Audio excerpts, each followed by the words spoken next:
Doctor Who will soon be returning to our screens, with Jodie Whittaker taking over as the 13th Doctor.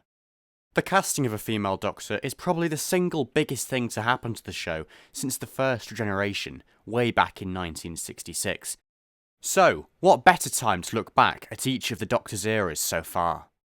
Join me for the trip of a lifetime as I recap the very best of each era, revealing some of my favourite Doctor episodes and moments along the way.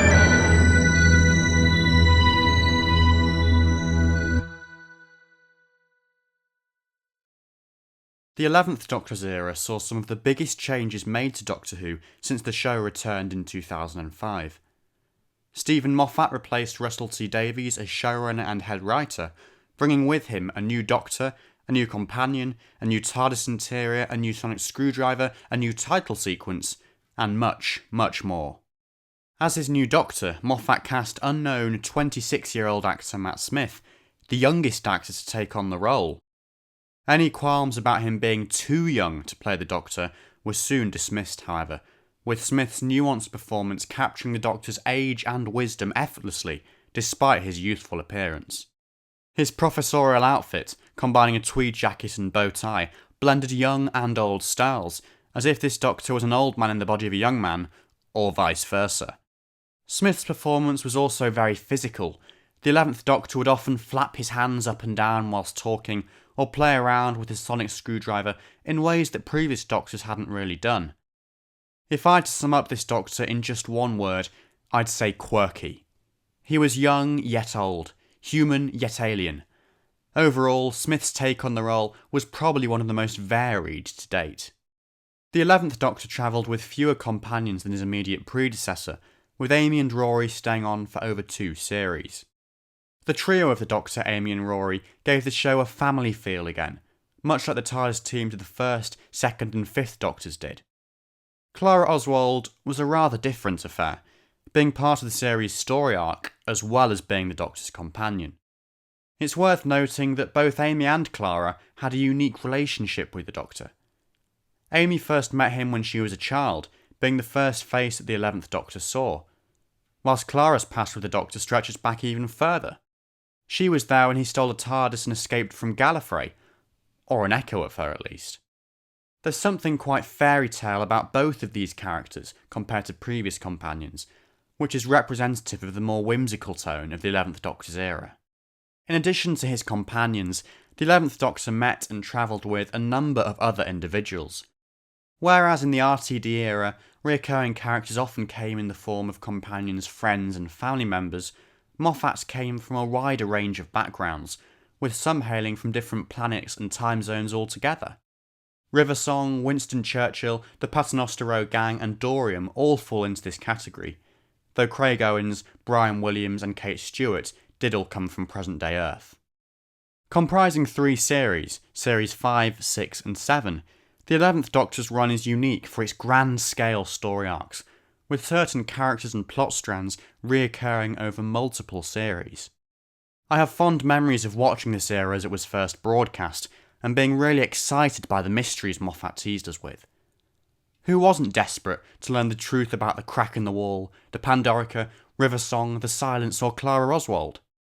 Moffat's story arcs were sometimes criticised for being too complicated for the casual viewer to follow, or for containing plot holes and not making any sense. Whilst I would agree that there were some arcs that didn't quite work as well as they could have done, for the most part I think Moffat's arcs worked really well, captivating viewers and constantly keeping them guessing. The team also experimented with the structure and format of the series, to varying degrees of success. The decision to split Series 6 and 7 into 2 halves, broadcast months apart, caused controversy, as did the lack of 2-part stories in Series 7, with each episode instead being marketed as a standalone, blockbuster adventure. Again, though I would agree that these decisions didn't always work in the show's favour, credit must go to the team for giving them a go in the first place, and for trying to keep Doctor Who fresh and exciting.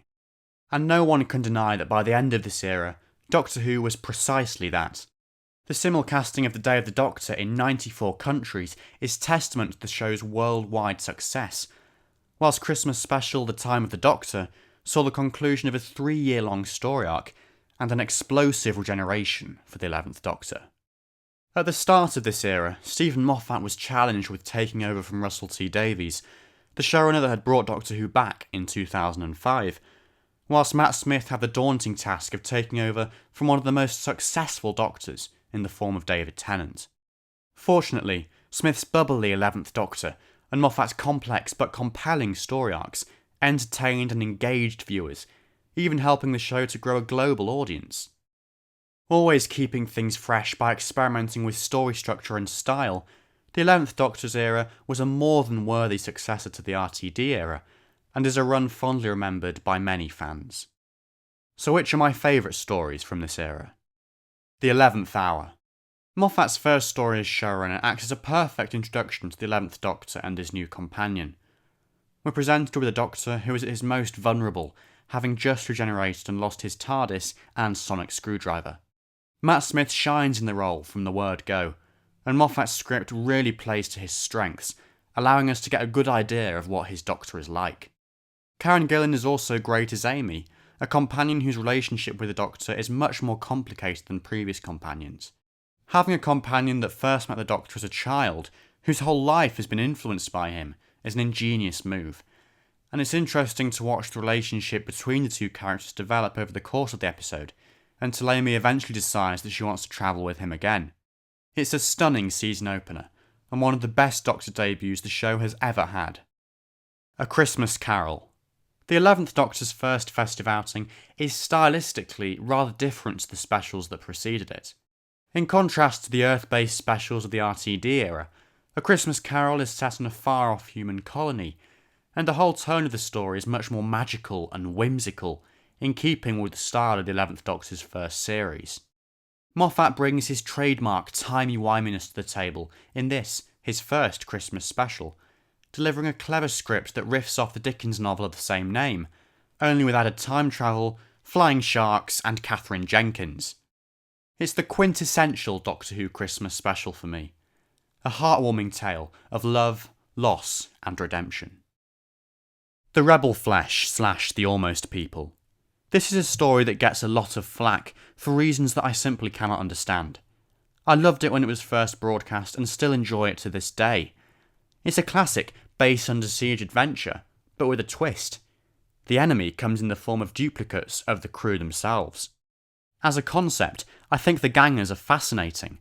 They challenge our ideas about the ethics of labour and slavery, whilst also allowing each of the characters to come to terms with themselves, quite literally.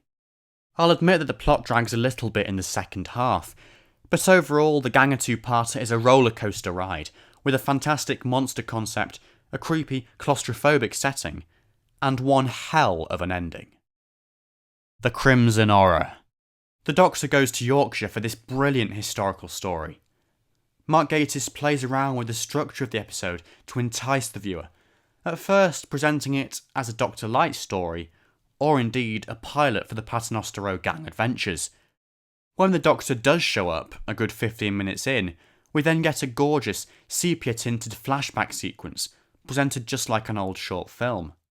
Whilst at times it verges a little into panto territory, for the most part, this is a story with a great deal of drama and emotional credibility. The relationship between Mrs. Gilliflower and Ada is pitched particularly well, with real-life mother and daughter combo Diana Rigg and Rachel Sterling bringing their characters to life with depth and integrity. The Day of the Doctor. Doctor Who's 50th anniversary special manages to honour the past and present, whilst also looking to the show's future.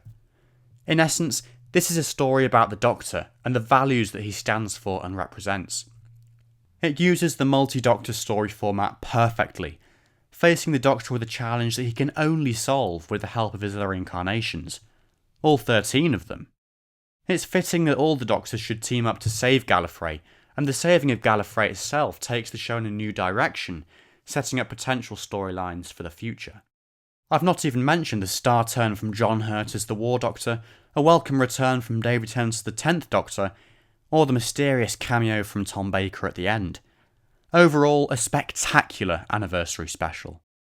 For my favourite 11th Doctor moment, I wanted to pick Matt Smith's best performance as the Doctor, so it just had to be his regeneration speech. If ever there was a scene that encapsulates everything I love about the 11th Doctor, then this is it. Delivering a speech about the nature of change, the Doctor's wisdom shines through his young persona, while simultaneously, the physicality of Smith's performance manages to capture the energy that his Doctor was famous for. Above all, despite facing imminent death, or change, he is optimistic, reassuring Clara and the audience that everything will be okay. Add to this cameos from a bowl of fish custard and Amelia Pond in both young and old form, and you have a scene that sums up the 11th Doctor's era in style. Matt Smith, we will always remember when the Doctor was you. What do you love about the 11th Doctor's era? Post your thoughts in the comments below, and be sure to join me next week as I look back at the 12th Doctor's era.